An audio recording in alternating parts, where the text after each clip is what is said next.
before I started my ministry, I used to talk a lot about technology, investing, things like that. I mean, heck, I have a PhD in technology. But when I started my ministry, I said, no, I need to focus. I need to set my intentions and focus on talking about healing, medicine, Jesus, Ram Dass, spirituality, all that stuff. And a few people reach out to me and say, hey, Rob, I really think you should talk more and continue talking about technology and NVIDIA and things like that. And I said, no, no, no, I'm a minister now. I'm a chaplain. I need to focus on this instead. And I've struggled with that because the truth is, when I am in medicine, although I never enter medicine or prayer thinking about money, very often, not often, but every now and then, um, things about money, investing, the economy, the direction of the world all show up. And I've even talked to other people that have shared with me that the medicine space has showed them investments that have been life-changing to them. And the truth is that investing in finances is somewhat spiritual for me. I mean, the reason why I believe so heavily in Tesla back in the day and then NVIDIA back in the day is because I envision a world where technology empowers people. That's important to me. It's important to the direction I think that this world is headed. And it's a spiritual belief, so to speak, of mine that humans and technology will live together in harmony with nature. And so, I don't know. I don't know what the balance is. I don't know how often I should or should not talk about technology or finances or money. I think part of me has this wealth story that like money and spirituality don't go hand in hand, and you never talk about money in terms of church and things like that. And money is the root of all evil and all that nonsense that we learned back in the day. But I think there's some balance in between there. Still trying to figure out what that balance is, but let's talk about money. So me and Zara are at this financial conference today and tomorrow where we are learning a lot, financial strategies, state of the market, things like that. And truth is, I am not confident in the direction that our world leaders are taking the government right now. Um, I'm really saddened by what's going on in Iran. Not to say that Iran wasn't led by terrible people, but just the way people have been celebrating death is really upsetting to me.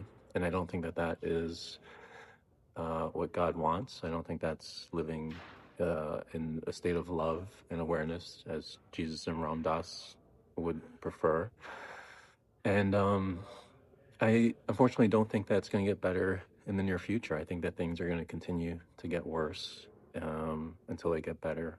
And I think that the economy is very unstable right now, and that the division between people, the political division, right versus left, conservative versus liberal, that type of dispersion is also showing up in the economy between haves and have-nots. And the people that have money are continuing to make money and grow wealthy, while people that don't are continuing to lose money. And I just don't have a lot of confidence in the broader market right now. So I've kind of taken some safer positions, so to speak. And I think the economy is going to continue to go sideways for a little while. You'll see some ups, some downs, some ups, some downs. I don't think there's a lot that can happen that will really drive the economy up really fast, other than maybe like some very, very loose interest rates coming down, which I don't expect, or maybe the U.S. and Iran just declaring peace, unconditional peace, which I also don't anticipate. But I do think there's a lot that could tank the economy, and I think that if oil tanker blows up or gets sunk in the Straits of Hormuz, I think you'll see a very drastic market swing downward, probably 5 to 10% overnight. And that's not to say that the market is not already kind of in this gradual slope downward, but I think that anything can happen very quickly that could drive it down further very fast, and we could very easily get into a state of a recession or depression. And so I just don't have a lot of confidence. I'm taking more secure positions. Continuing to look for investment opportunities in healthcare in the venture capital space. My thesis continues to be I invest in small companies that save lives and reduce suffering. And so I think that whenever I see a company, a startup that's saving lives and reducing suffering, it always raises my interest and awareness. And I really love giving back to the world in that sense, even if I don't make any money from those investments. And then also, I think some people very often say, oh, crypto, Bitcoin, Ethereum, you name the crypto. And I love the thesis of crypto, the democratization of financial markets. But the truth is that crypto assets in general act as a leveraged Nasdaq, or they act in correlation as a leveraged Nasdaq fund. So when tech companies are doing well and going up, crypto goes up exponentially. When tech companies are doing bad, crypto goes down exponentially.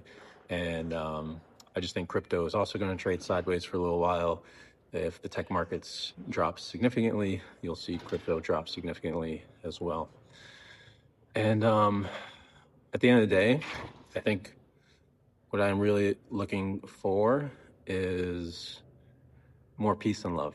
I think more peace and love coming out of our society, out of our nation's leadership, out of other nations like Israel and Iran.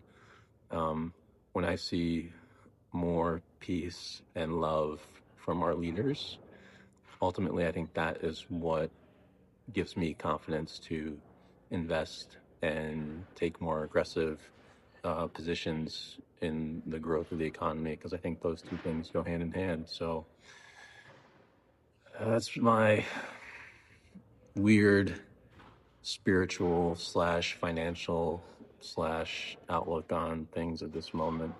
And the truth is, the reason I can pursue my interests as a chaplain and offer my services for free to everyone is because I have financial security and stability through my investments, through my military pension. And if it wasn't for that financial security, I wouldn't be able to do what I love doing in life, which is helping people heal and helping people in their own spiritual awakening. And so I sometimes feel like I need to honor that as well. But hope this was helpful. Again, I probably won't do this that often, but once in a while, I'll share my thoughts, and I have a lot of thoughts about Iran, but that's a video for another day.